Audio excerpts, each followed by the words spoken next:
Hello, welcome, ladies, gentlemen, and avatars of Kane to that 6+++ show. I'm your host, Tom, very lowest of men, and I'm back with the boys from 6++ to talk all things Warhammer 40,000 for you tonight. And we've decided to do a tier list. We're embarking on a tier list. It will be an installments tier list because I can't sit down for very long, which is a bit unfortunate, but we will work with it. So it's going to be ranking all the codexes. We've got them all now. It's a good time to reflect on who was served well, who was served badly, had the sort of strengths and weaknesses assessed. So that's what we'll be doing for you tonight. Before that, I'm going to introduce you to our little cast of players here. We will shout out anyone in the chat, so do let us know what you're up to, and we'd love to hear from you, and then we will get on into it. So starting in bottom right with my dear leader, Chris. Chris, how goes it? It goes well, I think. Good? Yeah, Good? feel pretty good. Life's okay. Can't complain. Excellent. Has anything 40k based happened to you in recent times? No. But no. Breaking news, there is a potential that Lee Jones may be coming down to my neck of the woods on Saturday for a game. Oh, that's fun. No. That's exciting. That's very fun. He owes me a visit. He messaged me. He was like, "Do you fancy a game on Saturday?" I'm like, "Are you coming to me, are you?" Because I've been going to Lee most of the time for a very long time. I'll see what I can do. So maybe we could even film a bite-sized bat rep. No. Oh, that would be nice. That'd be really like old school times. Could you do a skit at the beginning? We'll do a skit at the beginning. If he comes over, we'll do a skit. That seems good. Yeah. That'd be cool if that actually happens. But other than that, no, not playing. Had quite a productive day yesterday in the old content world. Mm-hmm. But in terms of playing, not really. That's very reasonable and fair. I will move it along then, because Chris hasn't got a lot of fare for us. So I'm going to go bottom left. I'm going to go to my sensei, Scrivo. How you doing? Wow. Yeah, I'm doing all right. Wow. Doing all right. Okay. What's new with you? I'm still on the grind with the old orcs. I somehow found there was stuff that I don't have in my 18 boxes of orcs that I needed to actually fill in for a list. So I've got stuff to build and paint for orcs now, which is very terrifying. I don't remember how to paint green, weirdly. But yeah. Nice. I like that Jack's just like, what do you mean? It's like, Jack, the thing to notice, my Dark Angels aren't green. They're actually black now. Oh yeah, I forgot you're a fraud. It's slimming. No, a heresy pattern, I think you'll find. It's because the line came back, so we're now going back to our colours like we should be. Rather than this weird heresy of a chapter. Yeah. Of course. Yeah, but otherwise, yeah, really good. I've got another couple of games booked in this week, playing yet more orcs, just trying to get the reps in. And it's interesting. Are you enjoying them? How are you feeling being back on orcs? Yeah, it's weird. Like, I really didn't like Warhorde on launch, and I didn't really like the Index. But now I don't know what. I think it's the changes have really made it just feel a little bit more interesting. Like, and so the changes for context are just that you have Gaz in one Brick of Boys, right? In Brick of Boys, and that suddenly just and that for you has fundamentally changed the entire character of the detachment. It's so weird. I think it's because I'm now going. I've got that cool thing, and then I just make do with the rest, and kind of. I'm playing it. I'm enjoying it. I don't think I gave it enough attention at the beginning. I think it is. Yeah, I think Warhorde's one of those slightly finessed detachments. Although it is orcs, but it plays in a very explosive way. And you have to. It's all about that timing, isn't it? And it does take a bit of getting your head around. Yeah, so that's very exciting. And we were talking about it, like I think last week, where I basically I came to that weird realization that I'd enjoyed Bully Boys, but it's because it was basically Dark Angels with green skin. Yes. So yeah, I think it's more just out of my comfort zone, perhaps. Yeah, for sure. No, that's cool. I'm really glad you're enjoying it, and they seem to sit in quite a good spot in the meta at the minute. So that's excellent. Hopefully, awesome. And I'm also joined tonight by Jack Chapman in my top right. Jack, how you doing? I'm doing well, man. Excellent.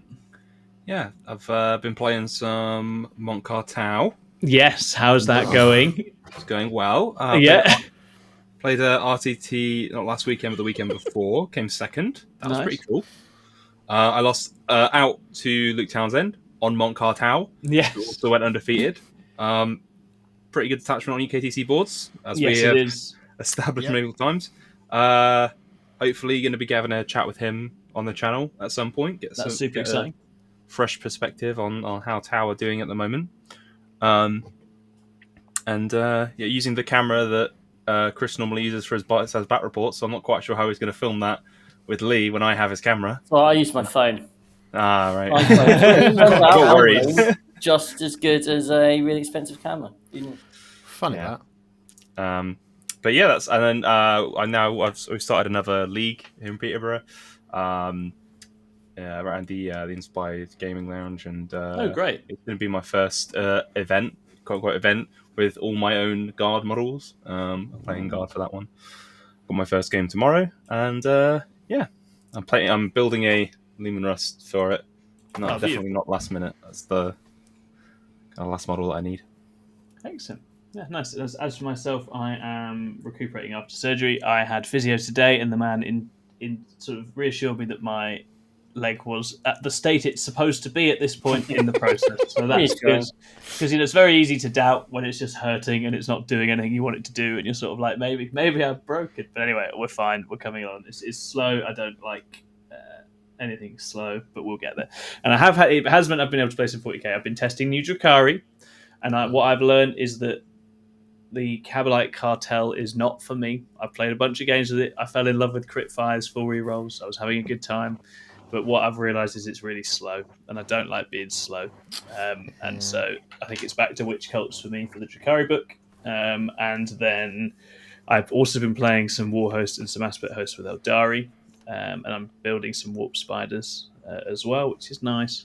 And I've been using the Avatar of Cain, hence the intro. And actually, I'm quite enjoying the Avatar of Cain. I've been having a good time with him until someone talks me out of him. He's been in the list just plugging away, swinging his big sword. And he's been quite fun. I've had a couple of games with Rob Kimpton today with just elves versus elves, lots of people dying. It's been really fun. So well done, Rob, for those games as well. Okay, fantastic. I'm going to shout out people in the chat. And then we'll dive into our main topic, which is a list of all the codices. We're going to start making a tier list of all the codices for you, ranking the 10th edition books, and I guess opening up some space for some commentary on rules writing and book writing in 10th edition as well. So shouting out people in the chat, we've got Theo. Poor old Theo didn't manage to beat my Kabalite Cartel while the win was there for the taking, but we had a good game, didn't we, Theo? Matt Riley's in, Creed is in, Leo is in, talking about Admech Codex release PTSD. Oh, God. Matt Riley's watching the stream whilst painting Lucius. Yes, fantastic. Hubris says evening all. Go for it. Painting says hello. Sean Catewell's in. Hi, Sean Catewell. Donald Carey asked, question, does one list make a codex strong, or is a good codex when every unit is strong? We'll establish some criteria, but suffice to say, I don't think a single good list makes a good codex, and I never have. I think that's often a sticking plaster. And Theo says, your army's good when you have Luke playing them, and to be fair, you did gotcha me, Tom. Yes, apparently. Theo decided after the game that I'd gotched him over a low op, an 18-inch low op that I definitely told him I could do, but that's fine. I understand, Theo. It is all well and good. Okay. Ultimate Funk says, yes, another stream telling me that the Admech Codex sucked on release. Yeah, we'll see. Still get nightmares from Admech Week. Where Admech is one of the funnier armies to talk about as far as this is concerned, obviously. But we will get to that. So, cool, wonderful. We'll save the self-promotion. We'll get a little bit away into our tier list first so we can get a nice early start for you guys. But here is our tier list. We are reviewing this in installments so that my poor leg doesn't have too much. I mean, if to be fair, if we absolutely fly through this in an hour, then maybe we'll do it all today. But I think the goal will be to do it in 2 chunks. So we're going to start with the Imperium. We will see how we are for time. We may nibble on Chaos or Xenos, but if not, we'll return to do Chaos and Xenos for you next time out. So fear not. Gentlemen, what makes a good codex in your eyes? Let's have that round table first before we get into this. Depth, right? Depth. For me, meaty, chunky. Yeah, it's going to be, as Donald kind of alludes to, really. It's got to be like if you have a book and it has one list and then that list gets nerfed inevitably and there isn't really anything else you want to play, that does not make a good codex. Whereas we have seen a few of the books have been returned to over and over and over. Yeah. And new builds are out there. And on top of that, even when a book comes out, if there's lots of detachments that make people interested, things that, don't get solved straight away, like I think, that those layers there are what you want from a book and not just one immediate good thing that actually just stays the good thing the whole time until it gets nerfed. Yes. Yeah, very much so. John, how about you?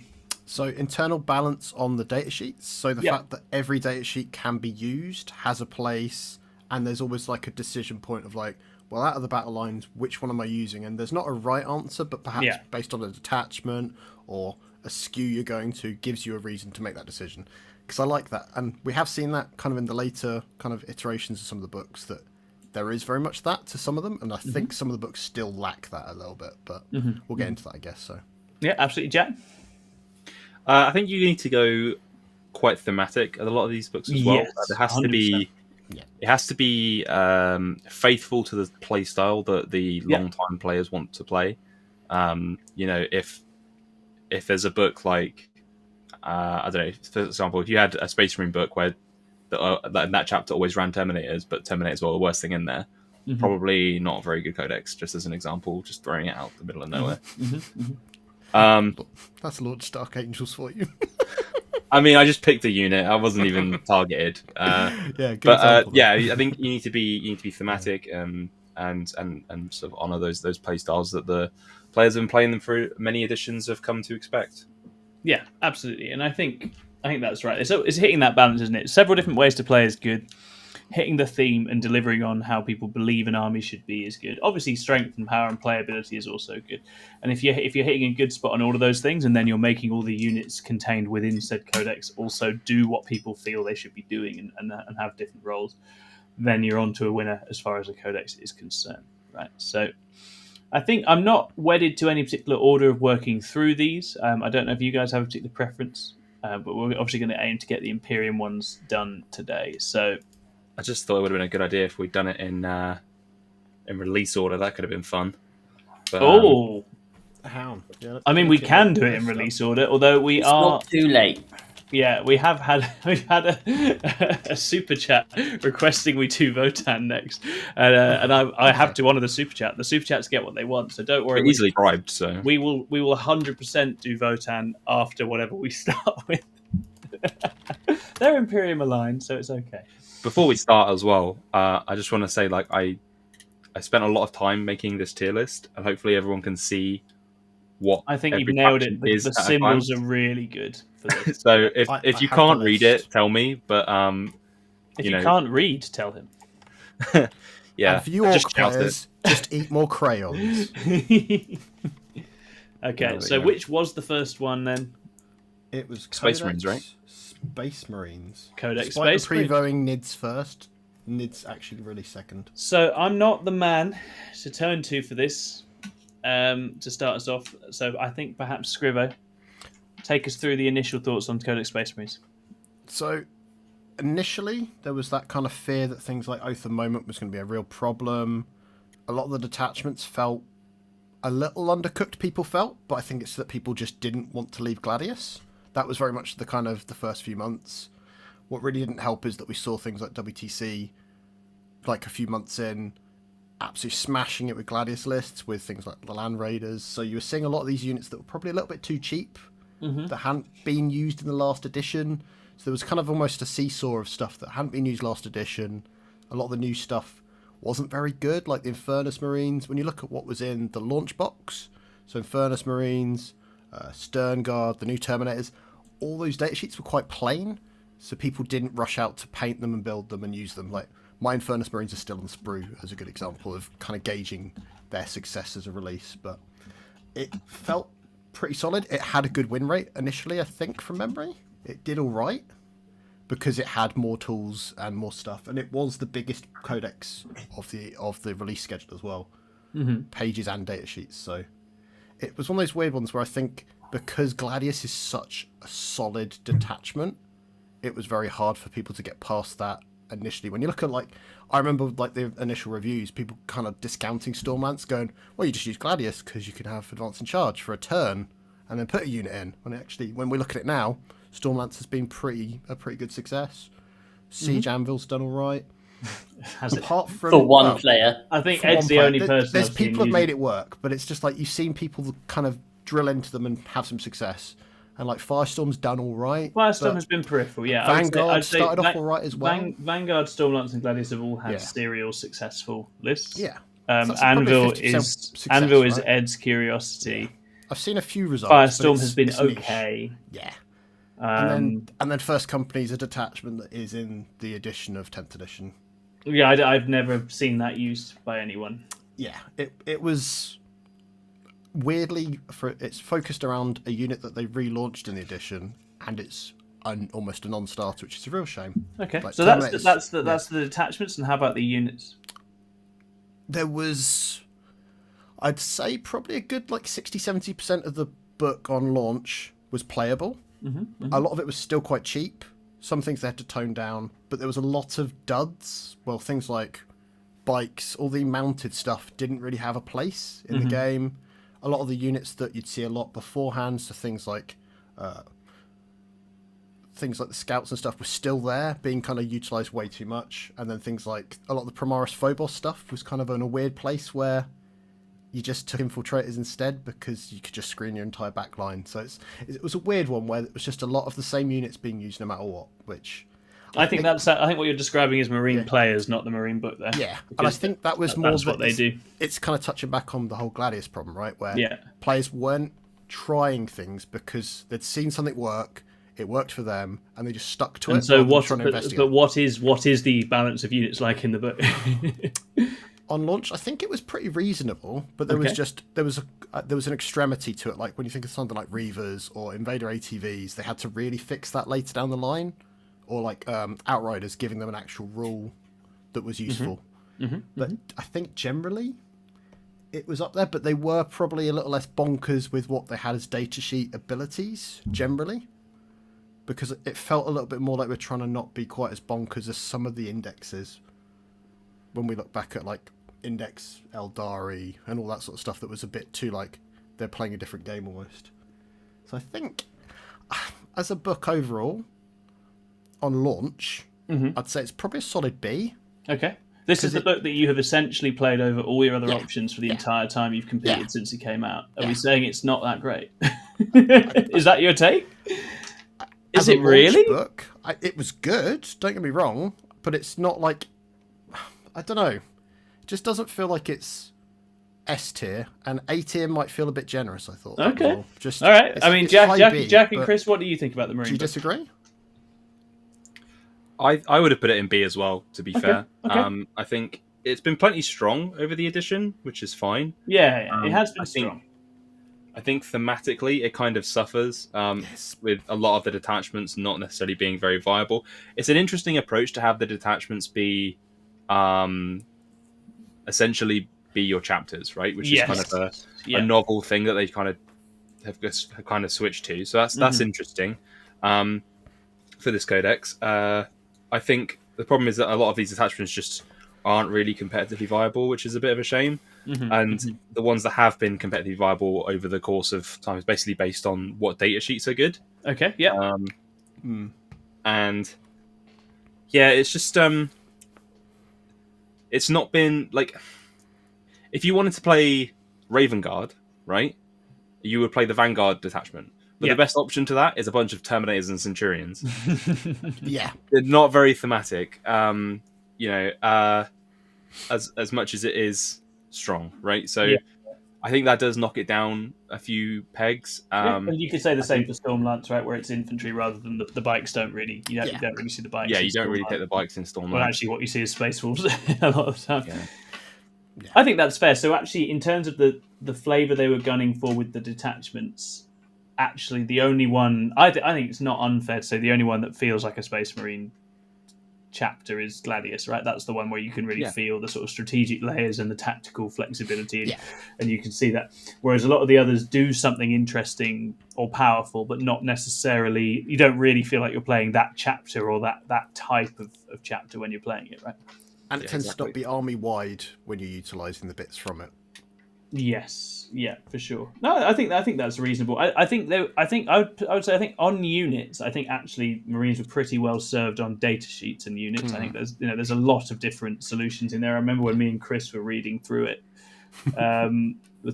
before it came out, we were like, "Oh, this is going to kill everyone and break everything." 30 Stern Guard. I think that was, wasn't it? 30 Stern Guard and something else, and it was like, this is going to be. And it does have that, like, there's almost and to be fair, I think this is good 10th rules writing in general. A lot of books do incentivize like that one or two of a thing to give you a particular utility, which we didn't actually see a ton of in 9th edition in quite the same way. And I think it does that very well. So I like it for its internal balance of units. I think its theme is a bit hit and miss, as you say, and I think its power was undeniable, but actually the diversity in the theme is probably fair. So yeah, no, I think B is probably I will accept B. It has stuck about.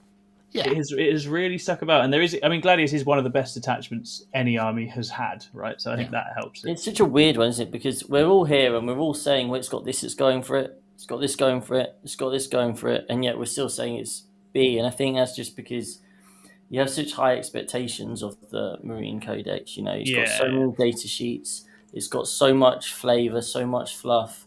It's got so much potential. And I guess it's almost like an element of disappointment that it's not quite delivered consistently. Marines at every point have had some form that has been good.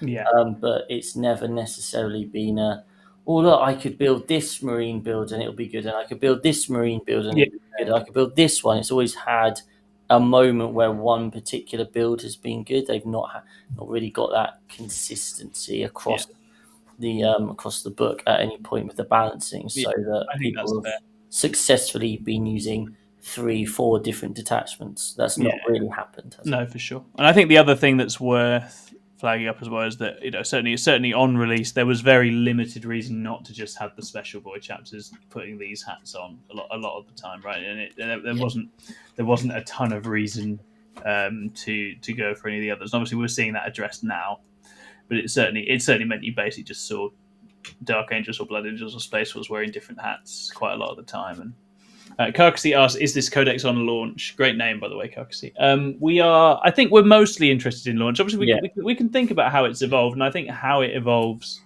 is often an indicator of what it was like and how it was served. But I think, if a book suddenly completely turns around, that is worth pointing on, because sometimes some armies have only needed 1 or 2 tweaks to actually end up in a much healthier spot.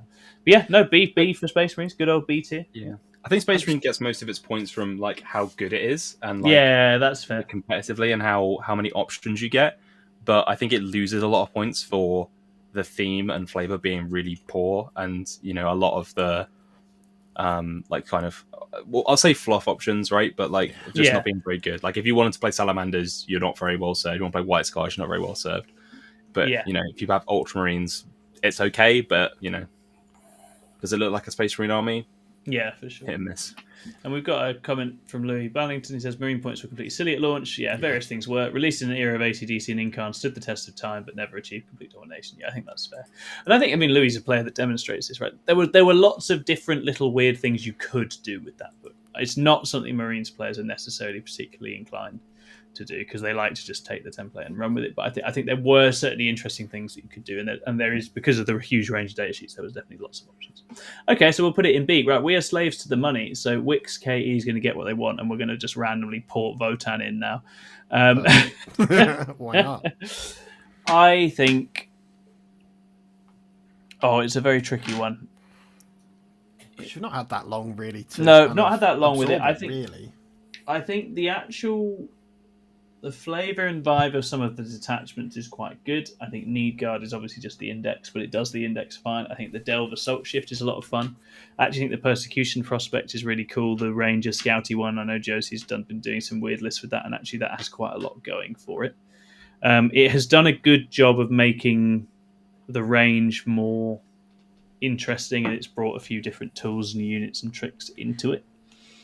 And it does have that dwarfy character. The new army rule's a bit of a miss.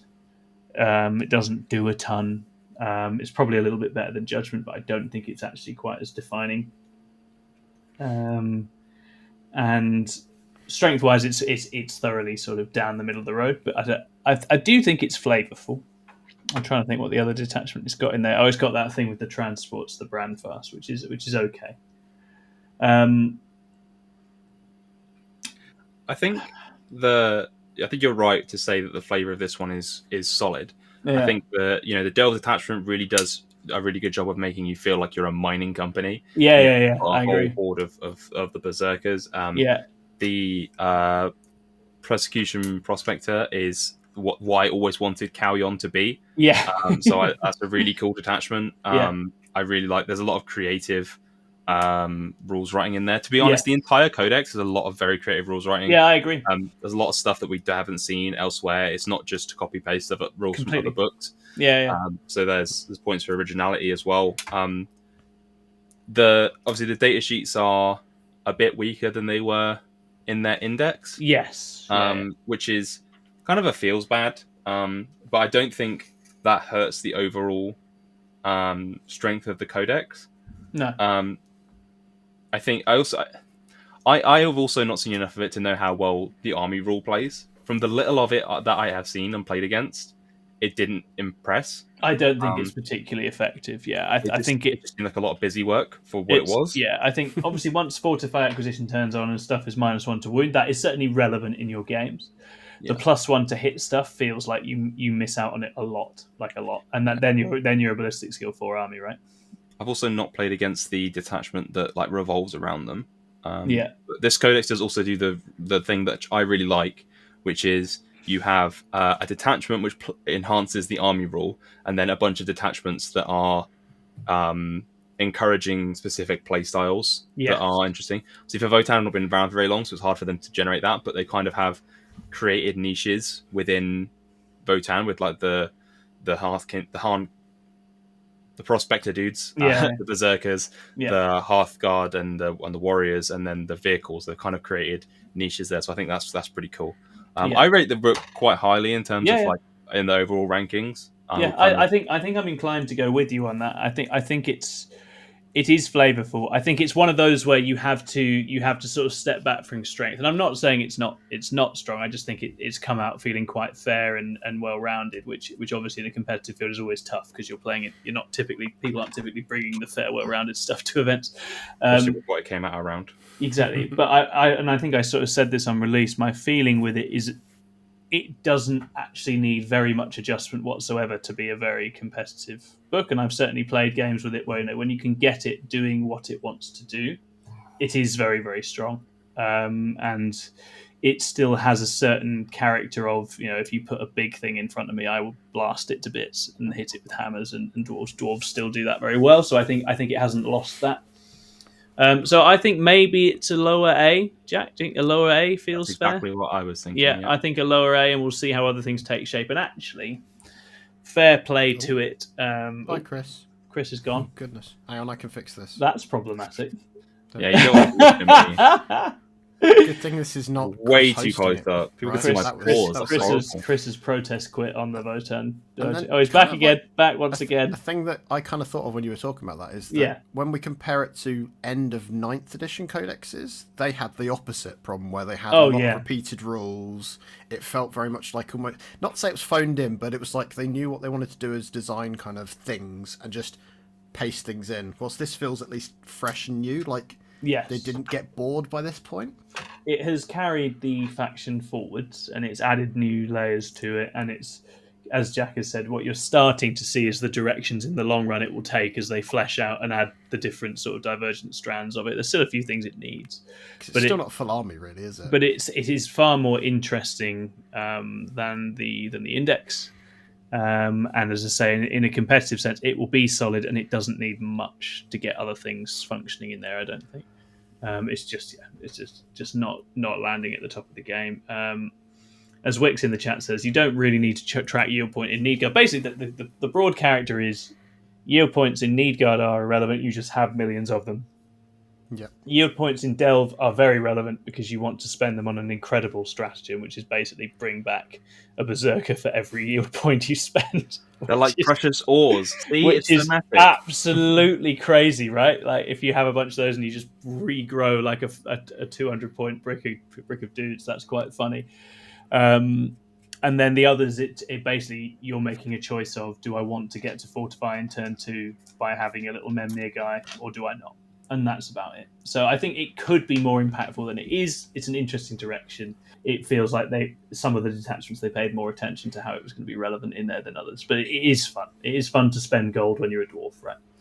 And as I say, I think basically Votann can get by with the shooting they have, but that +1 to hit doesn't come up an awful lot, and that's just where you have to be at.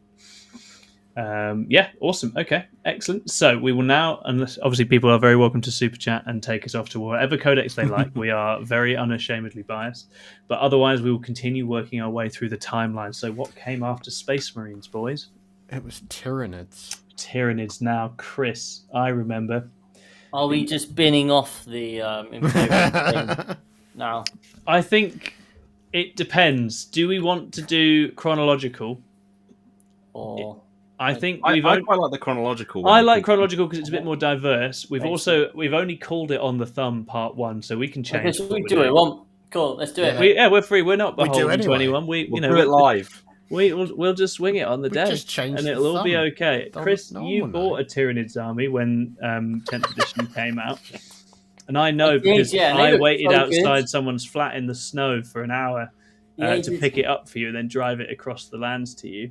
So tell us about the Tyranid book and how you've got on with it in that time. I got so many reps of that thing, and I played so many of the models. It brings a tear to my eye. I wouldn't want to do a disservice to our many Tyranid fans here. Oh no, yeah. So shall I just immediately put it in the tier and just say job done? I don't know. I mean, I think they've had options. I think for Tyranid players, it seems over the long period of time, it's been a lot of like minor edits, and every so often a Tyranid players like they're excited about things. But on our Discord, you'll just see like people like, yeah, but what about blah blah? And I'm like, fairly sure you were talking about that like a year ago. And they're just kind of all going around these cycles. And I think it's an interesting one because in some ways it's quite a nice book in as much as players are still really investigating a variety of the different detachments. Yes. You know, like Vanguard Onslaught obviously came about, had its moment. You got to use it, didn't you? I did. You just got to full send at people. So that's I loved it. Time in the sun. I can't remember the names of the other ones. Synapse something in this. That was Invasion one. Fleet. Invasion Fleet has always been good. Yeah. Vanguard was good. Synaptic Nexus had a little tiny moment. I think Lennon won had a an little event moment with where it it. did well, right? The Assimilation Swarm has got buffed, but has always been like a weird tar pit thing. What else is in And that? Crusher book? Stampede's And Crusher's been pretty consistently around as well in its own form as well. So you It's take been consistently there. It has been. I mean, I think it's fair to say for Nids that in a competitive sense, being there has basically been. That's been about they've what all they've been aspired to. investigated, They have and been all there. had They have played success. games. Right? They've all Unlike had the Marines some players, point. they've at least flip-flopped through the detachments to find the The spice. stages of grief. Yeah. They've all they've had like Unending Swarm. Remember Unending Swarm. That was That did actually a very thing. strong. They got The destroyed. fun sponge that was Davey for that one event. That was the only game in my entire life I've timed out in. Thanks, Davey, for that. That was good. I think Amazing. I think the fundamental issue has obviously been. I mean, it's got so many like interesting aspects to it. Mm-hmm. You've got kind of like all the lone ops stuff, and just big bugs, little bugs, medium bugs. You've got a huge array of data sheets. It's got all the ingredients in the same way of Marines of being a very strong book. I guess it seems the fundamental issue has been output. Mm-hmm. From my experience of playing into NIDS and that sort of thing, they're just not quite killy enough to put the enemy down, and that's kind of just caused issues. Obviously, the main issue is not having access to grenades or tank shock. That's probably been the single thing that's held them back. So, I don't know. It feels like quite a hard one to judge because in some ways, it actually ticks a lot of the boxes that you would quite like from a codex. It's just never been realistically at the top, I don't think. From what I remember. It's always been bang average, really. Wasn't the army rule basically fully rewritten? No. Shadows. Always had shadows. They adjusted. I think there was a midpoint. Extra bit, didn't they? There was a midpoint in the edition where they realised that you needed -1s on leaderships to make them interesting because That was there's it. too I mean, many there's armies something. consistently past leadership to make it almost irrelevant. So they got buffs that basically made it various criteria for having -1 or -2 to your shadows, and that made it much more relevant. Go on, Jack. You had a thought as well. They also gave the +1 strength and Fury and That's Senate the- Ring. Yeah, so that was that. I would actually say I don't think that buff's been quite as mental Yeah. as I thought it might be. I think, well, I really like the overall design of the Tyranid book. I think it's really cool how they switched from, like in 9th edition, all of your like faction choices, I can't remember what you called it in 9th edition, was basically like battalions. it was basically playing different splinter fleets, right? Yeah. And they had different combat styles. But in this codex, it's different stages of a Tyranid invasion, which is super cool. I think that's very novel and very cool. Yeah. And very, very creative. So I got a lot of points for that. I think the biggest problem that Tyranids ends up having is it's twofold. Is that their damage output, a lot of it comes from the big monsters, and they're so huge that it's hard for them to apply force to a particular area of the board with such a large model, compared to something like Space Marines, which is like their combat units are like a couple of small dudes and they can fit in a lot of places, go through walls, etc., etc. And Tyranids don't necessarily have that option because things like Raveners and Tyranid Warriors aren't that good, because I think Tyranids are kind of one of the bigger victims of the changes to combat being a lot less lethal. Because when they made the game a lot less lethal, I think they made combat a lot more less lethal than they made shooting, which I think has hit Tyranids quite hard. So I think they've never kind of had that juice that they needed. But I don't think that's due to the datasheets being bad necessarily. I don't think that's due to the datasheets being bad. So the detachments being bad. I think it's just a nature of the mechanics of the game and the direction they've gone, and kind of just combat being a bit undertuned for them. It's probably just a numbers game, but it's like, how many numbers are you going to add to make them good? You know? So, but overall, I would say it's quite a well put together codex. I think it's thematically it's really good. It's really interesting, as you say. I think the different detachments genuinely do feel like different parts of an invasion and different aspects of the swarm, and I think that's super, super cool. I think there's a lot of good. I mean, almost the vast majority of units in that book do have a role. I think it's the warriors, the range warriors, stand out as a particular flub. I think most of the others have seen use in some form or another. Remember that time when there was like old One Eye and the Carnifexes, like just overwatching with 250 shots? That was a good time. I think it's never quite had the raw damage, as you say. Damage has basically been its issue. But what it has had is a great mission play toolkit. Battle Shocking has become more relevant as the edition's gone on. Shadows is quite a unique tool. It plays quite a unique style. I think it's quite mentally taxing on Tyranid players in a competitive sense sometimes. It does feel like, you jump through 7 hoops and then a guy shoots you in the head, basically, is how playing Tyranids can feel sometimes. But yeah, I would say I think it, in some ways it's quite similar to Votan in that sense for me. It feels like A tier, right? I feel like it's an A tier, but I think it's an A tier as well. Yeah. It's definitely, if I remember, Davey doing Bugwatch, remember how enthusiastic that community was for the first year plus of the edition and it kept them served and interested for that whole time, right? So I think that's for a book to do that is really, really cool. This is going to be a great clickbait tier list, by the way. Oh yeah, people are going to lay out. Still around as well. You still see him at events. Tyranids an A above Space Marines. Yeah, Nids are still around. I think I feel like the juice has been squeezed out of that now. I feel like Nids players have slightly run out of the tunnel bugs was quite fun as a Christmas patch, but that hasn't brought them back to life at the top of the game as such. Okay, what came next? And remember, guys, super chat to get us to talk about your faction immediately. Lol. Admech Necron release, was that next? Yeah, it's Admech next. Okay. That's why I said, oh god, because I just still get flashbacks. Cool. I mean, does someone want to do this? What a load of shit. Yeah, let's be real. Good God, they really did not know what they were doing with this one, did they? No, they didn't. It's one of the worst, right? Because it just the whole book, when you look through it, it screams just that they just didn't know, they didn't have ideas for it. Like, I feel like Admech is one of those factions.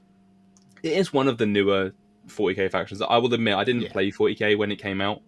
It came out between those times for me. But it feels like it doesn't have a solid identity. It feels like a lot of the detachments kind of overlap with each other. Yep. And I couldn't tell you what they're supposed to represent, like any of them. I mean, I know from reading Hunter Cohort a few times that it is about all the Rangers getting together and whatever, but I don't have any sense of all the Rangers getting together and whatever. Like that's all that is honestly all I've got, and that is absolute dross, isn't it? And the robot detachment was the robots get the actual army rule.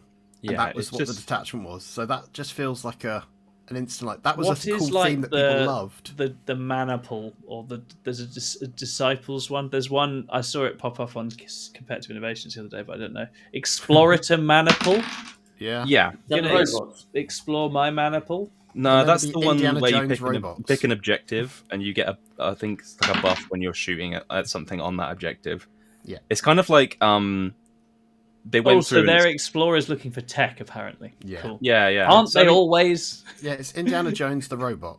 It's kind of like they looked at it and was like, okay, what are the different like sub factions within this codex? We'll give each one of them their own detachment. But the problem is that comes to like 2 units or 3 units per detachment, which is not very good. And then you end up with you also got this extra one that's like, well, this is the one where they're hunting for technology, and it's like, okay, well, they always do that. This is the Skitarii one. It's like, sure, these ones were orange. It's just, it feels creatively bankrupt in general. Yes. And I think this one and the Necron one started the trend of the A and B team narrative of the Codex is coming out. Yes, it does. Which I think says a lot to it, and the amount of changes and rewrites they've had to put into Admech to get them just anything close to competitively viable. Not to mention how the competitive expensive they are. Yeah, the competitive thing is interesting because, especially in a team sense, but to a lesser extent, it has been good for most of the edition, but it has not been worth people's time to play. And that's a very different thing, right? Like people have not, even when it's been good, people have been like, I don't know. And Ed Watts is on our team. This broke him in a week, guys. Like Ed will play. Yeah. Ed'll play almost anything. He'll play 300 Guardsmen. But he won't do that. He wanted out of this pretty quickly. It's pretty miserable the start. I mean, like I say, they've finally arrived at it now after handing them buff after buff after buff. This is I think this does take it over Nids as the most buffed book of the edition now, because Nids have been ignored for a couple of slates. This has basically had morphine shots every slate for 2+ years. And it's just arrived at playable now. So Leo's just mentioned in the chat there's a strat in the Explorator Maniple called Auto-Oracular Retrieval. I like the name. 2 CP. In your shooting phase, a unit has disembarked from a transport. If they're shooting something within range of your acquisition marker, gets +1 to wound for 2 CP. Cool. Nice. Space Marines get that just by getting out of a transport and shooting the same thing. The thing is, there's so many worse stratagems. There's one that's like pick an objective and then 1 unit on it takes a battle shock test in your shooting phase or something. Oh. Who cares? Like there's a lot of stratagems like that. And I think anytime a faction has a bunch of stratagems that are, this is the one that this other faction gets, but a worse version. That's just feels bad for everyone, and it's just, no, it's horrible. Ultimate Funk has reminded me that I was in fact supposed to be playing games with Explorator Maniple, because that was a dare he'd made to me. Sorry, that got lost in WTC Ultimate Funk. Somewhere with your Fulgrim, right? I have a lot of time. Shut up! I have a lot of time on my hands right now, so I will play an Explorator Maniple game for you and report back. Am I allowed to use all the new buffs they've just got? No, I assume you have to use from the release version. I think the basic thing with it is that, and to an extent, they did forget this in 9th as well. I remember playing against Admech and thinking, the cool things are the weird toasters, the breaches, and the Castellan robots. Those are all really cool. And I don't mind some spindly metal men running about. That's okay. They're part of it. I get it. But it shouldn't be so hard to write a book where the core of it is the robot men, the breach men, and the toasters, and then you play a good game with that. But they just didn't seem capable of doing it, right? The Dune Crawler is also a really cool unit, but they can't seem to figure that thing out either. I just think it really struggles for faction identity in general. Yeah, I agree. It doesn't really seem to know what it wants to do. I think that suffers in the design a lot. Yeah, they tend to just be beat bop, I'm a robot man in the lore as well, which doesn't help. Yeah, beat bop, I'm a robot man indeed. 100%. Yeah, absolutely. Beat bop, I'm a robot man. Do you want to know what the next one is? I know what it is. Go on. It's Canoptech Court, the Codex. Yeah. Shove it straight in S, John. It's going there.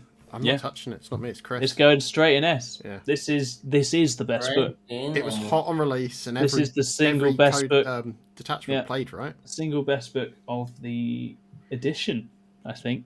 Certainly. I think it's well up there for standing the test of time, for having different detachments, for having a bunch of different units, different styles, different ways to play. Destroy a cult. Bringing absolute heaps of flavour. Having the theme, that classic Necrons theme, that sinking feeling in your gut when you leave a thing on 2 or 3 wounds and you just know you're about to get Necroned, really Necroned in the face. It still very much has that. Yeah. Still happens with the 20 bricks. And it's obviously it has been very competitively strong as well. It's lived 1,000 lives. But this is still a book where random stuff pops up that people hadn't even... Like the Psychomancer is a great example. That's just a fantastic unit. I think Ed's not on the show, really. It's a great... Yeah, I mean, it ruined Ed's event the other weekend. But it's like that people weren't using that until last summer. And that's been in there the whole time. It's horrible, Tom. If you try to build one of them, you glue your finger to the model on each point. It's awful. Yeah. I don't know. What do you guys think? Yeah, I mean, it's really good. It's, I think, incredibly thematic. I mean, you have all these different detachments which represent different aspects of the sort of Necron faction. You have your Canoptex and your like techno magi stuff, which I really like about that faction. I think that's super cool. You have the kind of Praetorian Justicar kind of bit of it. I'm not using the right word, but you have the detachment for that. Yeah, the jump pack guys. A bit of a fluff was the Destroyer Cult one. The combat. Yes. Yeah, I really like the Destroyers. Yeah, the Destroyers scene in the Infinite Divine is one of my best parts. So good. One of the best parts of the book, and it's a real shame they're not that good. But I think in the context of the entire codex, having all these different aspects of it that are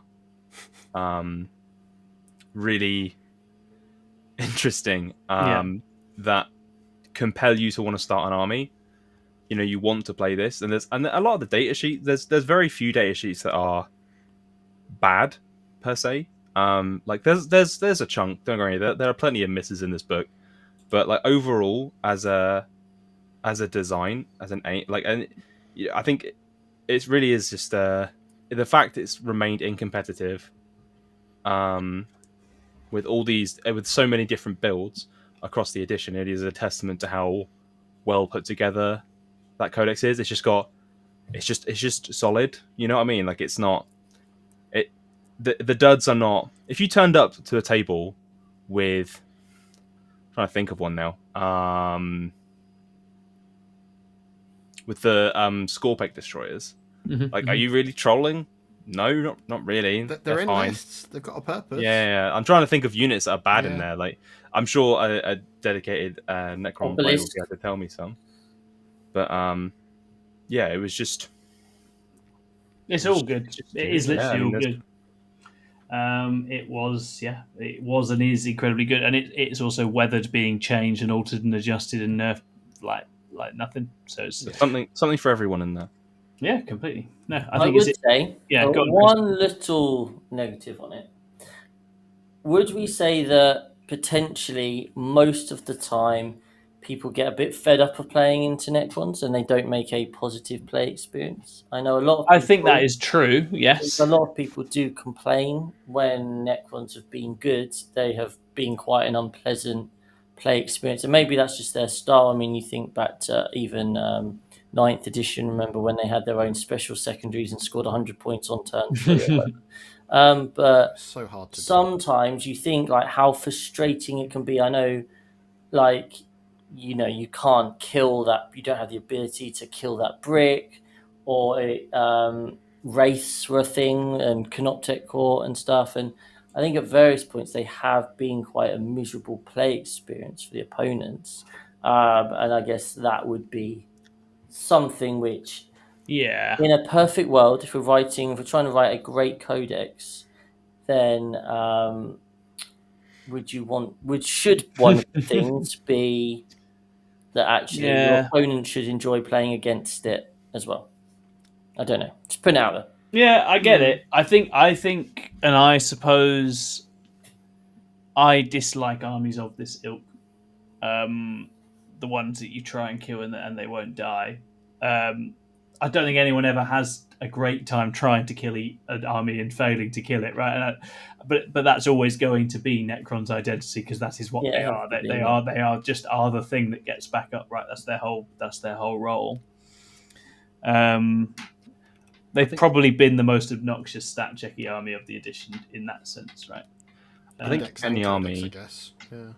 Any army that plays into a skew can be like that, right? Because people have those exact same feelings about Tau and Custodes and Knights and any other number of factions. Yeah.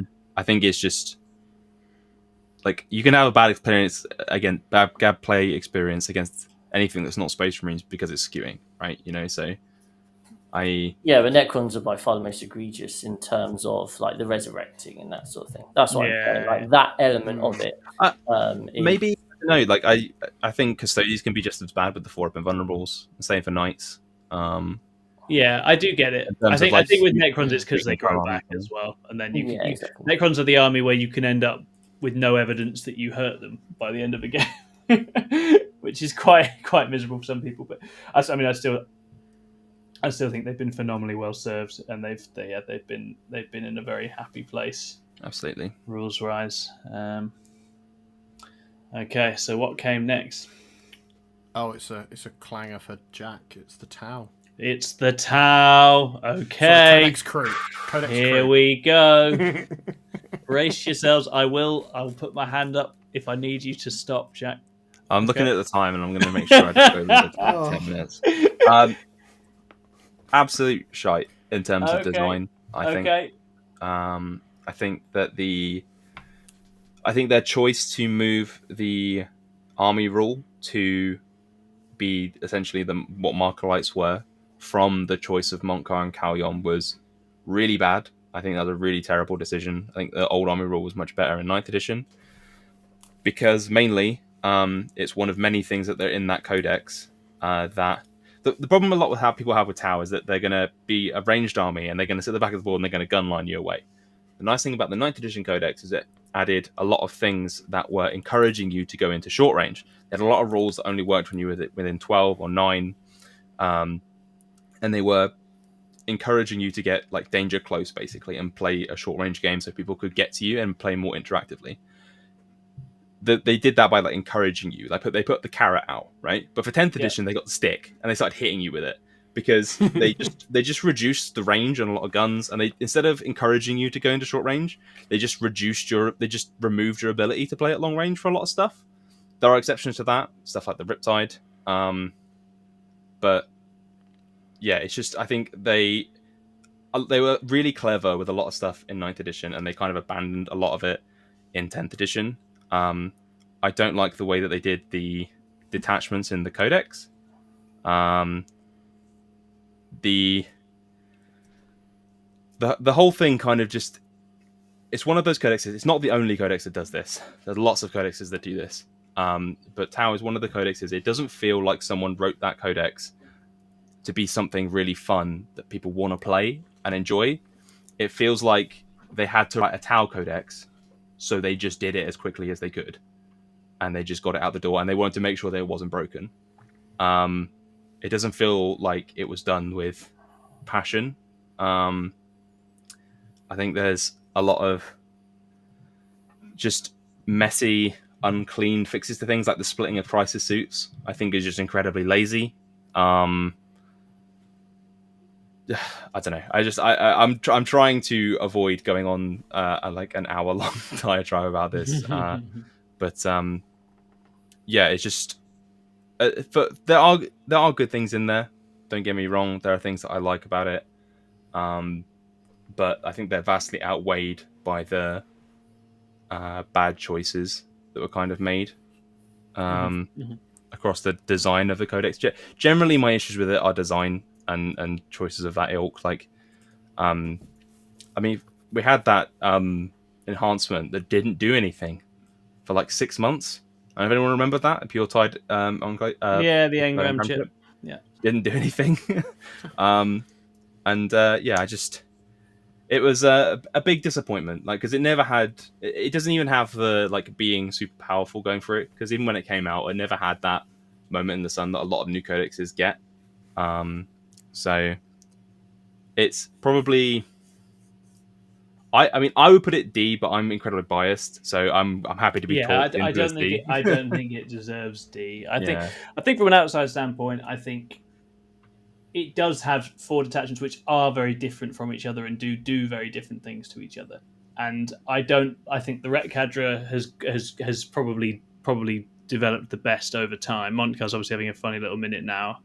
Carrion never felt particularly exciting, so I think Carrion was a bit of a miss, but I think Montcar now and Ret Cadre over quite a long time are good. Kroot's quite fun if you like Kroot, but I understand you don't like Kroot. Kroot at this point have more data sheets than Emperor's Children, so they should probably just have their own codex. Kroot are pretty good. Yeah. I think it's take Vespids with them.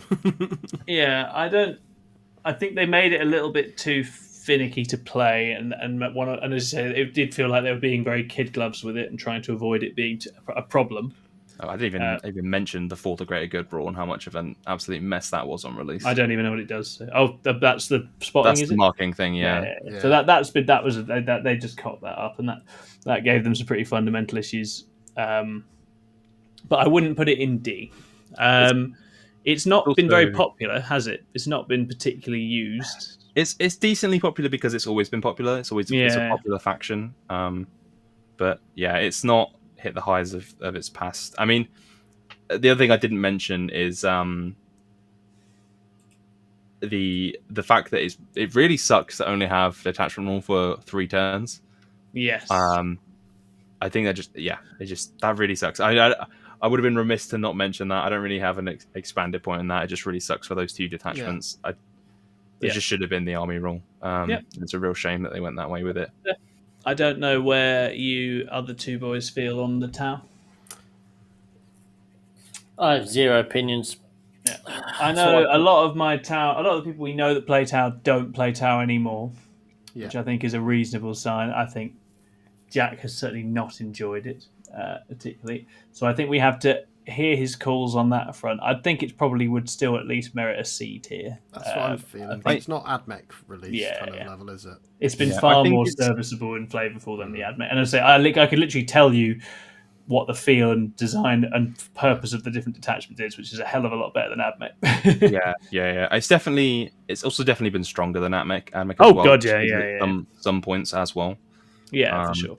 But yeah, no, I admit that I'm super biased on it. So no, that's fine. You're allowed to be. Yeah, you are. You are emotionally absolutely attached to your army. I will say I do think it's in the bottom. I think there's 4 codexes which are like bottom of the barrel, really, really bad in this edition. I think it's one of them. Yeah, that makes sense. That's a bottom 4. I think that's entirely fair and reasonable. Okie dokie. What I'm going to suggest is we have a little bit of way to go, I think, to make this a proper part 1. So what I'm going to do is just take one of my mandated walks. What is the next faction? So if we skip down to, there was one supplement done just before Tau, which was the Dark Angels. So we don't miss that. Okay, I suggest you cover that, John. Yeah, I will go and stretch my legs and I'll drop back in. This is how much Tom doesn't like Dark Angels. He leaves the room. Yeah. This was an interesting one because when you actually look at it as a supplement on launch, None of the data sheets that you would now look at and go, oh, that's what forms this army, were there. Like Deathwing Knights, their weapons didn't do what they do now. They didn't have any anti stuff. The Inner Circle Companions didn't have any of their stuff. It was quite a weird book, and the detachments were just, oh, cool, we get worse versions of Stormlance, cool. Which I think was a bit of a miss. And Company Hunters we're seeing success with now. From one player. And that's 2 years into the Codex, right? I've seen people have some success with it. I've seen people take out RTTs with Unforgiven, Task Force. But it just feels like you're kind of being forced to, like, that whole detachment centers around being battle shocked. You can't force yourself to be battle shocked, so it relies on your opponent killing enough of your stuff for you to get your detachment's bonus. That Such detachment a weird thing. seems like it was trying to show off the battle shock mechanic more than And it was failed. trying to be a good detachment. Yeah. If you had a way to if you're doing a battle shock test, choose to fail them, maybe that would be a whole different detachment. But yeah, as a book on launch, a bit of a dud. The fact that it got people like me just going, well, I'm carrying on with Gladius, feels like a failure. Like, Yeah. it's a shame. It's a very nice little book as a whole when you look at it kind of once they've fixed it, but still the detachments, because they've not really gone in and kind of corrected them deeply. Like Inner Circle Task Force, they gave it an attempt.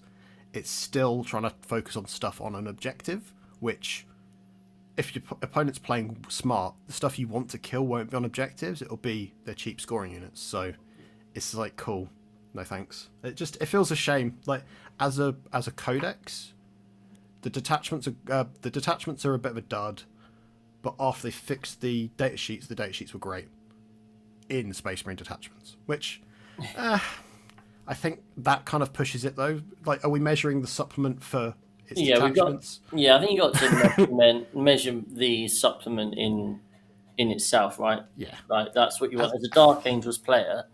I don't play Dark Angels. I play Ultramarines with green armor, basically, don't I? Realistically, you want to be playing Dark Angels as a Dark Angels player, and you want them to feel like Dark Angels because you like that particular detachment. You've got those models and stuff. So I think you need to rate it.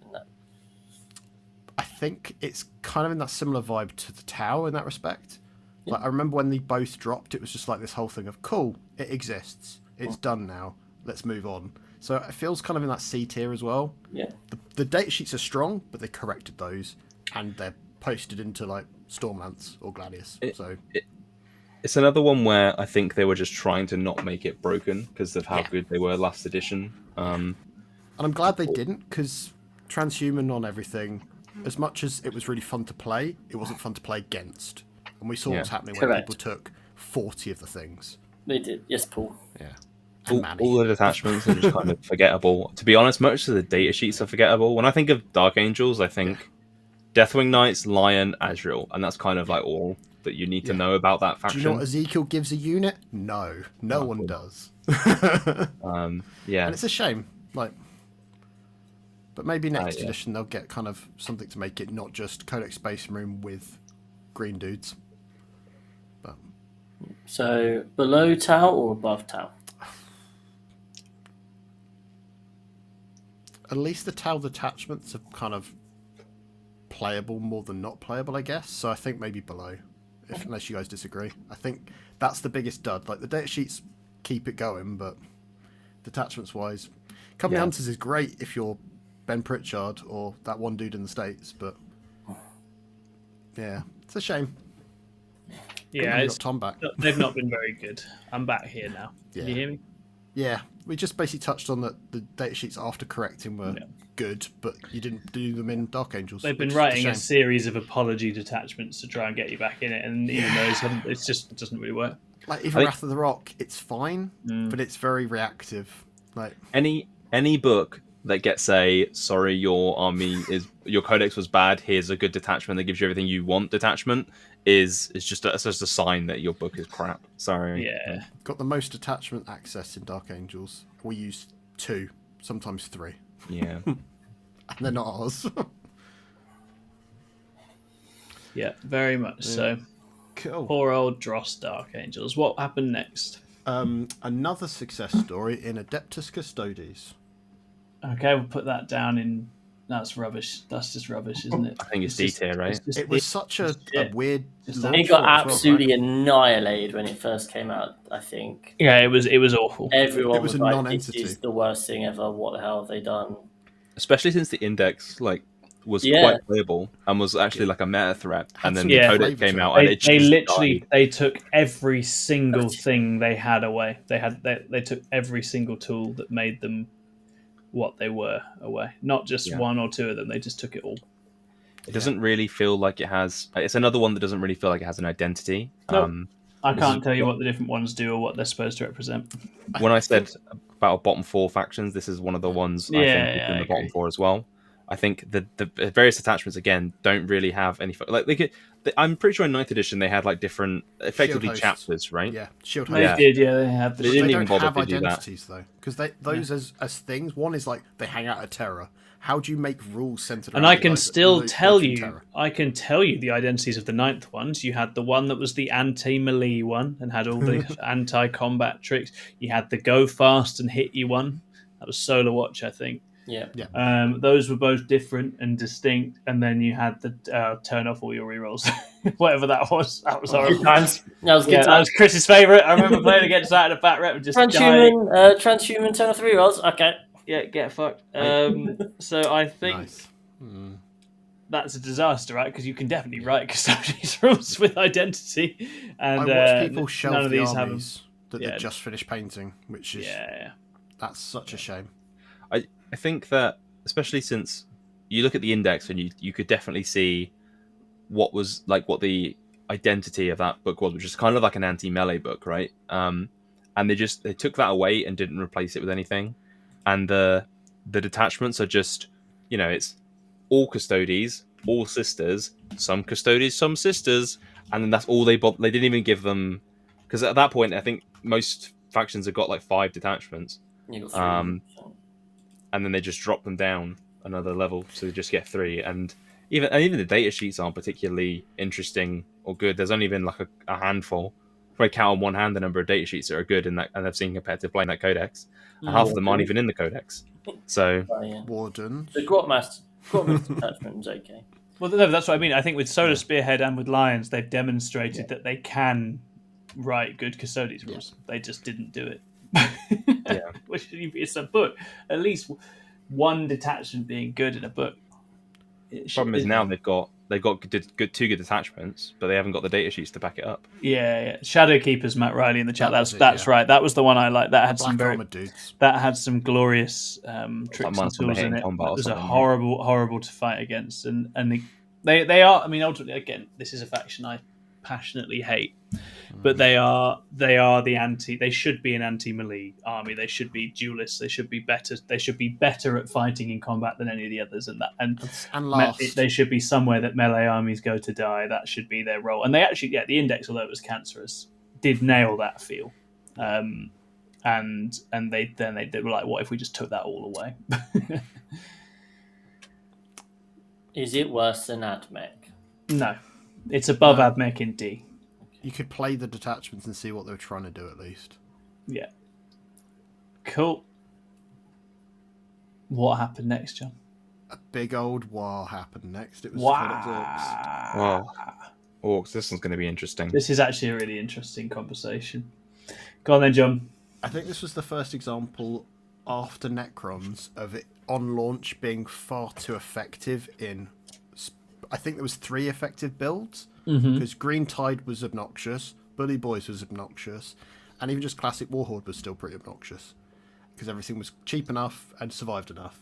But it was brilliant, wasn't it? But it was lovely for those 3 detachments, and there is also 2 other detachments that I don't really know what they do. One's... I can't say without... It's okay. Yeah. But it's not good. The Big Hunt is awful. That one doesn't work. But squigs don't work. No. They didn't write good squigs. It's giving an army centered around mounted going after warlords where warlords don't matter was never going to be a good detachment. But it's a shame. It's been played most of the edition, not as heavily in the middle. I'd say it kind of dropped off a little bit. I mean, I think it got kneecapped. Basically, is what happened. The Bully Boys nerf was a double tap, wasn't it? Rather than it being toning down the points or the survivability, they did both. Yes, and yeah, because they capped Meganobs, and it felt like Meganobs were the vehicle around which they were building. It was a linchpin unit that the book was clearly designed to play around, having these big, stodgy armored guys in the middle of the war, and then they just killed those. And it's like, okay, well, now actually it makes it a bit difficult to play. And the detachments had a lot of keyword locking, like Bully Boys is locked into Warboss, Knobs, and Meganobs. So if you're not using those units, that detachment doesn't have a thing, which is odd. On Dreadmob's the one I didn't think of as well. Oh, Dreadmob's actually right? It's had its moments. Yeah, it's had its moments. It was a really fun detachment. I reviewed this for Goonhammer, we were very high on this book. We liked this book a lot. It had a lot of theme to it. At least. I think it does have a whole bunch of genuinely very distinct detachments that do different things. It's competitive. Unit identities as well. It had the exact competitive story orcs always have, which is they get to be competitive for what feels like 4 weeks, and then they get immediately eviscerated. Except this time they had a couple of returns with tactical and Dakar and other things. It did feel like a real collector's book. I think you could work your way around this, trying different stuff very happily. It certainly, from an outside standpoint, it has seemed like a lot of fun. It's one that I didn't play enough, I think. That's the problem. Like, I'm getting back into it now and enjoying it with a fresh set of eyes. But I think it's because I felt so burnt after putting in some work, learning how to play Bully Boys competently, which wasn't stupid to play. It wasn't like you didn't just push it forward. You had to actually think a bit. But, yeah, it's one that I think it's... Is it better than Space Marines? I'm not sure, but it's definitely better than Tau by far. Is it lower B? Or is it higher, do you think? I just don't know. Like, I think it's... I know you didn't like it. That's what blurs it, right? I think it is definitely better than our C and D tiers. Yeah. The reality is it's competitively been better than 2 of our A tiers. And it's kind of swung a bit, hasn't it, when it's had its time?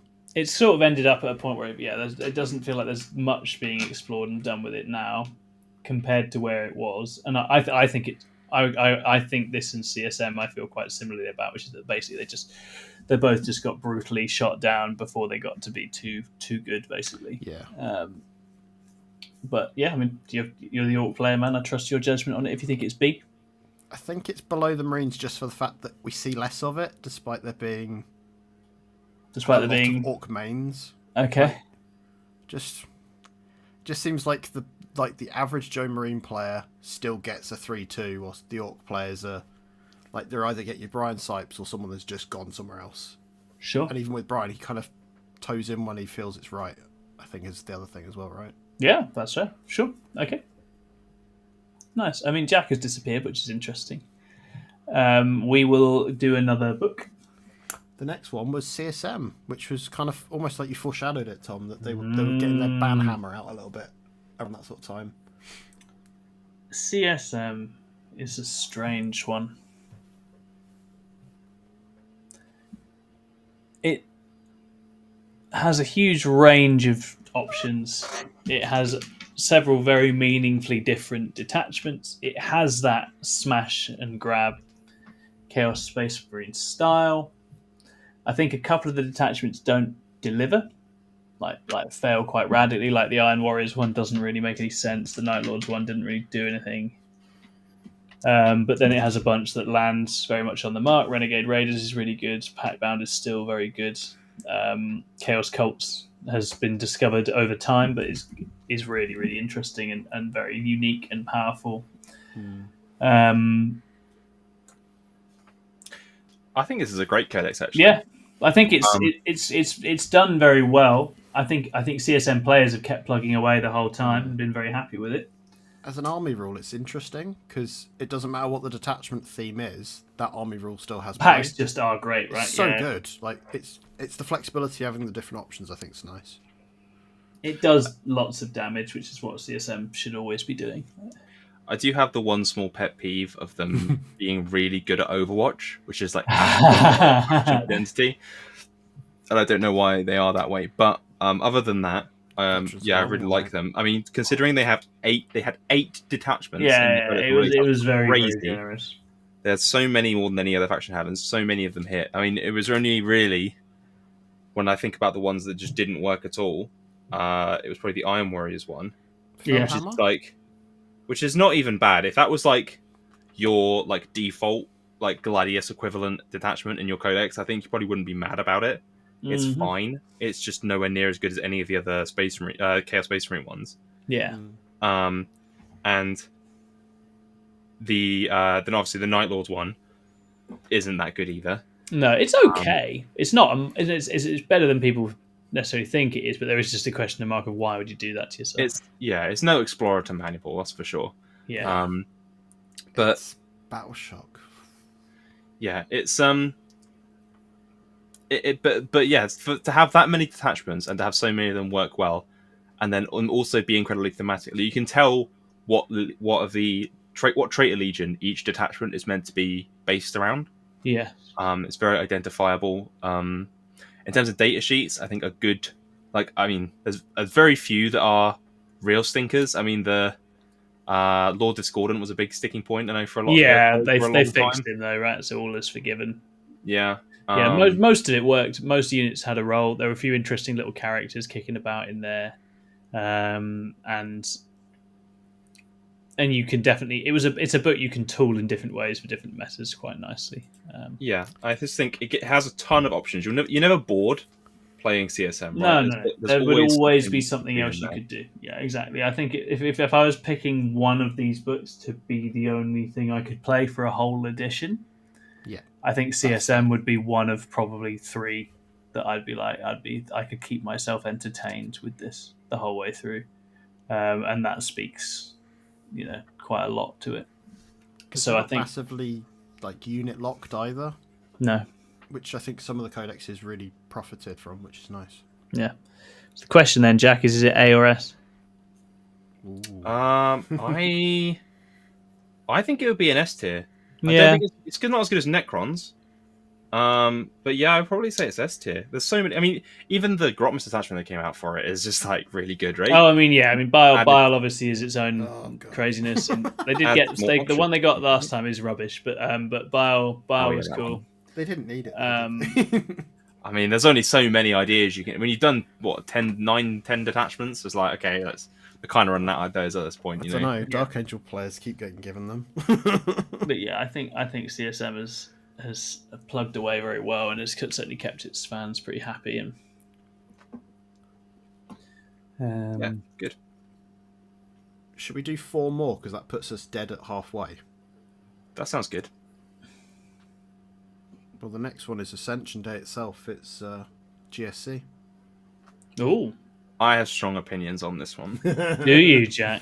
But I'll let you go first. You're the GSC. Oh, that's very sweet of you. The real GSC player. So I'll let you go first. As someone who occasionally feels like his team doesn't spend any time listening to his opinion on armies he's a defined expert in, that'll make me very happy. That'll make me very happy, Jack. So yeah, the detachments are good. They have flavour. They are interesting. Data sheets were good. Army rule was a sort of just they rode back from writing a coding error for it in Index, where it was just a sort of slightly broken mechanic. They rode back from that, wrote another broken mechanic that was just broken in a different way. It's been sort of live balanced and adjusted and changed. I really like the different detachments and their feel, and I think you get with the way Resurgence has landed at arriving, and the bringing stuff back is very flavourful and does give them something unique in that sense. And I think they've now they've worked out how to make it fair. I think it sits in a much better spot, and you could build into almost every single bit of that range in different ways and find something it was good at. Except for the Brood Brothers one, which feels like a wasted opportunity. I think Brood Brothers could have been better than it was. And you'd think they'd want that to work, right? And Xeno Creed, a separate army. yeah, I mean that's what I thought. And Xeno Creed is an odd one where it's like it is okay, but it is only okay. I think I feel like they're 60% of the way there with Xeno Creed, but then Outlander, Bio, Host, all very distinct, all do something interesting, all flesh out a different element of the range and make it work, and do feel very GSC. It is quite different. It is very different. GSC are a small, weird range, but if you look at how some of our other small, weird range books have been treated by comparison on this list, I think they get away pretty well. They're like a faction that's designed around their theme, like from the get-go, so you know what they're supposed to do. Like if you think about GSC, it's that whole appearing from the underground. It's happening in the background, and it should be that as a theme. Whilst AdMech, comparatively, like what is their theme other than robots in red robes? Yeah, it's not established, right, as much. Yeah. So, Jack, I don't know if that echoes your thoughts or not. I'm curious what you think. No, I disagree. Actually, I think it's one of the bottom 4 codexes in terms of design. There you go. Okay. So I think the army rule was a complete disaster on roulette on its release. I mean, it's been changed now, so it's better, but it was a complete disaster. I think they've kind of done this thing with the detachments where it's kind of like the Orc book, right? The Orc book had their clans for detachments, and they've got the different cults. So they've got Twisted Helix for the Biosantic. They've got the Rusted Claw for the Outlander Claw, that sort of stuff, right? But they kind of like halfway did it because they didn't do all of them. They just did some of them. They never did the one that's like half mechanical, the AdMech one. Not AdMech one, but like that'll be this year's Grotmas, I'm sure, and they'll tell me to soup some Adeptus Mechanicus into my book. Nice. But then they did the final day, which is kind of all over the place. So I think that theme wise, they're kind of all over the place. I think in terms of the rules, I think they were this is another codex where I think they were very much trying to make it not broken rather than fun. They failed in many aspects of doing that, but yeah, that's neither here nor there. There's so many rules and like datasheet rules that just are pointless. There's so many stratagems that are pointless. I think they've got the worst. The stratagem that is most offensive to me in the game, which is one of the Biosantic ones, where it's 1 CP, use at the start of the opponent's shooting phase, and you pick a... you do a circle battle shot. Yeah, it's a patriarch or it's aberrant or whatever. Aberrant. Yeah. And then if something within 9 inches shoots that unit must take a battle shock test, and if it fails, it takes -1 to hit. Like, just give them stealth for a CP. Like, how is that hard? If you want to give them -1 to hit, give them -1 to hit in shooting. It's not difficult. Just make it a CP stealth. It's fine. And it's just so convoluted. And the Brood, again, you said it already, the Brood Brother Auxilia is just like... That is Dross. Such a swing and a miss. That is Dross, yeah. Has no idea what it's doing. It's completely all over the place. Doesn't know if it wants to buff Astra Militarum or GSC. It has a bit of both and doesn't really do either. And it feels like it was kind of thrown together in a lot of spots. It's just there's a couple of things that came together that the stars kind of aligned in a couple of places to make it competitive. Like the crit 5 sustained lethal in Host of Ascension came up to make it that useful detachment. The bonus charge range on Biosanctic kind of like holds that one in. It's got enough attacks where it can kind of annoy people. But it was mostly the sort of cheesing people with random resurrections that made that good. It's just kind of okay now. Yeah, I think it is merely fine now. But the combat reach in Bio was okay. I think they just it took nerfs that were potentially a little too strong for it. Yeah, I think there's just a lot of places where they just didn't seem to care, and they've just kind of given it whatever rule just to get out the door. And I think it's just a bit of a mess. I think it did come together. I don't think it's like... I wouldn't put it as... I think design-wise it's very bad, but it kind of came together to be a competitive book in some ways because the stars aligned on it. Mm-hmm. So I would probably put it as like top of C. If I was going to put I would either have it low B or top of C. Yeah. I don't think it's as good as their 9th rules writing for GSC was. Yeah. It's been out there in the world, and it's kept on swinging, and GSC players have had their fun with it. I think ultimately it is a bit of a one trick, and it is a bit small, which means it's hard to keep finding interesting things to do with it. For a faction that has more characters than units, for the fact that most of them you would never see is a real disappointment because they just don't do. Like, what is the Magus like? What is the point? She's literally rubbish. She's literally who wrote that and thought, this is good.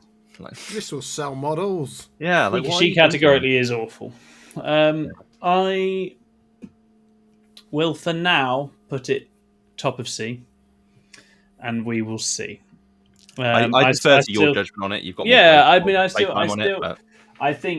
I think Bio now it's not. Yeah, Bio was obviously the way I like to play GSC, and I really enjoyed that when that made sense, and it has dropped off the face of the earth now.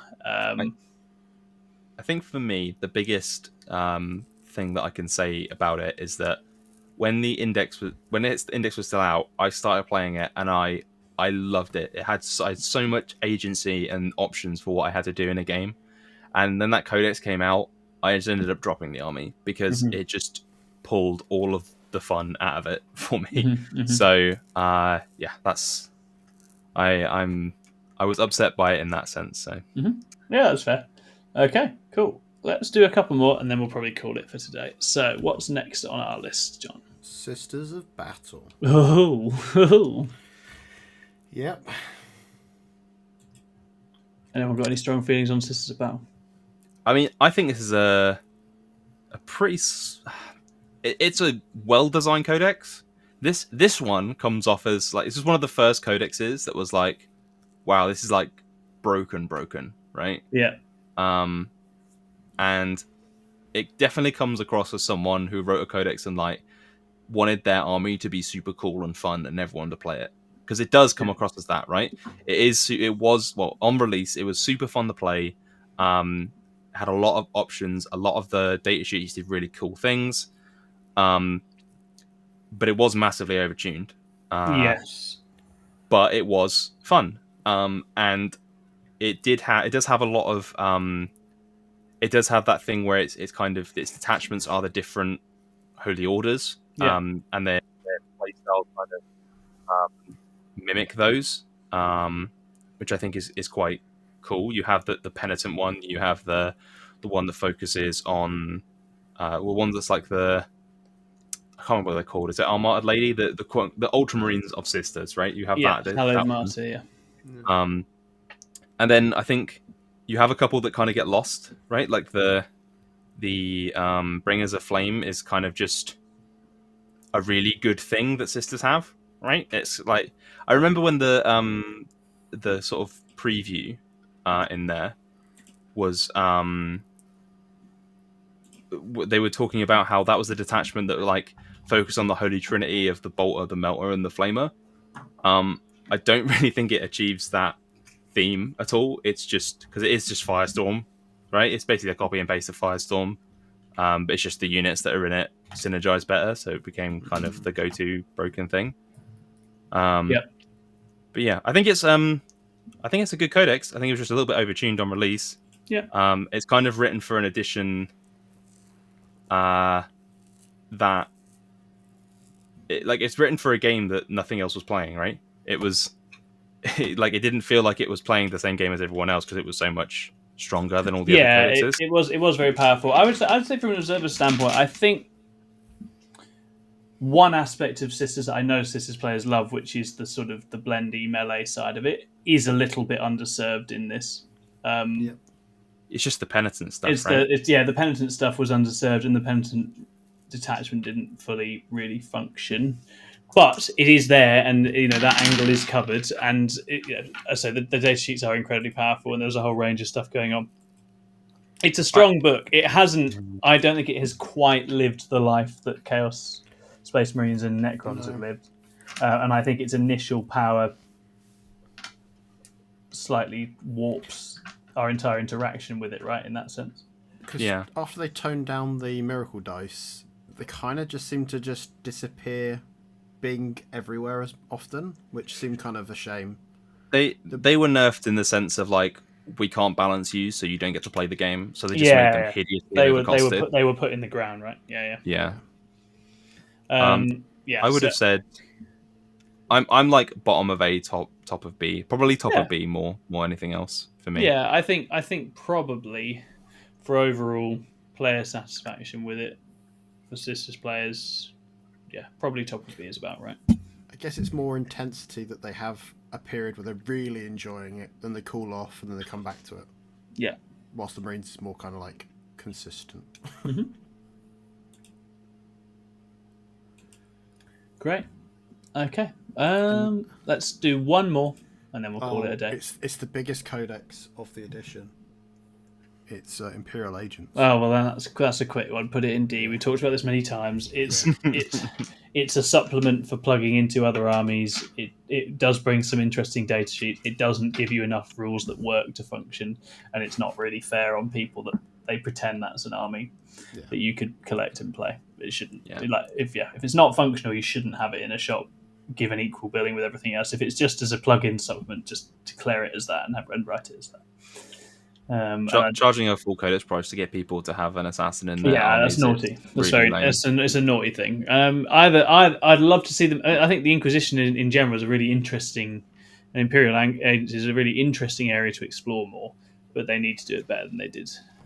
I think there's them combine. Yeah, like maybe it used to be. Yeah, I think there's a lot of potential there in the sense that you have a faction that doesn't play with traditional armies, much like GSE is like fighting an insurgency rather than an army. I think GSE captures that very well.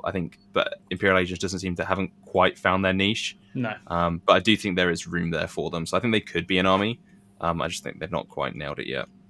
Yep, I think that's exactly correct and fair. Okay, great. We only had one podcast question. We will wrap up here, guys, and we'll be coming back next time. Thanks very much for listening. Please do hit like and subscribe, leave us a comment, all that good stuff. If you want to sign up as a YouTube member, we'd love to have you. We will complete this tier list in our next outing next week. Thanks very much for watching. Our one podcast question was from Asteran. Why can't Games Workshop write a good Dark Angels detachment? John?